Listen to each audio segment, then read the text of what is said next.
एक बहुत ही सुंदर सी राजकुमारी थी। उसको गुस्सा बहुत ज्यादा आता था। उसके गुस्से से घर के सारे लोग बहुत ही परेशान रहा करते थे, लेकिन उसका गुस्सा कभी कम ही नहीं होता था। एक दिन जब घर के सारे लोग उससे परेशान हो गए तो सबने मिलकर उसके पिता को ये बात बताया। उसके पिताजी जब ये बात सुने तो उनको भी बहुत ही ज्यादा दुख हुआ। उन्होंने ठान लिया कि अब इसका गुस्सा कम करने का कोई न कोई रास्ता निकालना पड़ेगा।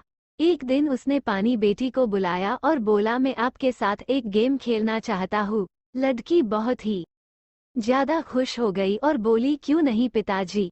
उसके पापा ने बोला, तुमको जब भी किसी पर गुस्सा आएगा तुम दीवार पर एक कील ठोक देना और जिस दिन गुस्सा न आए दीवार की एक कील निकाल देना।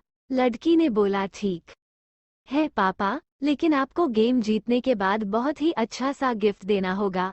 उसके पापा बोले, ठीक है। पहले ही दिन लड़की को खूब गुस्सा आया और उसने 10 कील दीवार में लगा दिया। अगले दिन कुछ और, फिर धीरे धीरे घर के बहुत सारे लोग उससे बात करना बंद कर दिया। अब वो बहुत ही शांत रहती थी और कुछ टाइम बीत जाने के बाद उसका गुस्सा कम होते गया और अब वो एक एक करके सब कील निकालने लगी।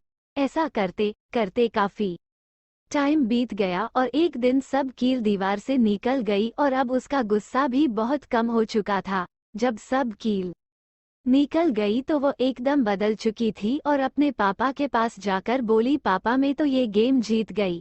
तो उसके पापा ने समझाया कि बेटी देखो, जो कील तुमने दीवार पर लगाया था और अब निकाल दिया वह कितना दरार पड़ गया है।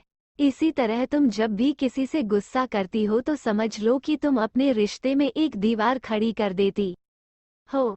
लड़की को ये बात समझ आ गई थी और वह रोते हुए बोली, यही है मेरा सबसे बड़ा गिफ्ट, अब मैं किसी पर भी गुस्सा नहीं करूंगा।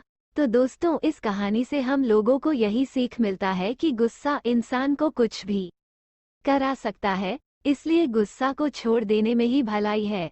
अगर आप लोगों को ये कहानी अच्छी लगी हो तो कमेंट जरूर करें।